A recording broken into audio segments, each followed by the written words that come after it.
Aujourd'hui, nous allons vous parler de Lucie Aubrac et pourquoi elle représente la liberté.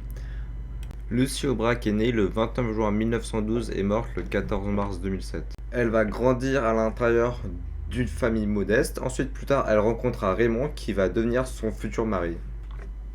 Et en 1940, elle entre dans la résistance, elle va créer un peu plus tard le mouvement Libération Sud, et en octobre 1943, elle va organiser l'évasion de son mari en rusant, c'est-à-dire qu'elle va se faire passer pour une femme enceinte qui voulait se faire épouser.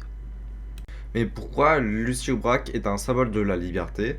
Car elle a combattu la dictature du régime de Vichy et a résisté à l'occupation allemande. Et maintenant, nous allons voir un court extrait de Lucie Aubrac qui parle de l'information. C'est contre l'occupation nazie qui se faisait de plus en plus pressante, il fallait que les gens soient informés.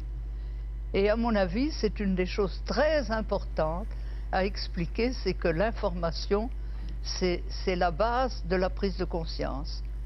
Et la désinformation est une des choses qui fait qu'on accepte ensuite toutes les dictatures ou toutes les injustices. Alors, elle a combattu pour la liberté en délivrant des prisonniers à plusieurs reprises. Par exemple, elle a fait tourner des faux papiers afin de passer entre les mailles du filet des nazis. Et aussi, en passant par les traboules afin de fuir la Gestapo, elle a aussi organisé la propagande.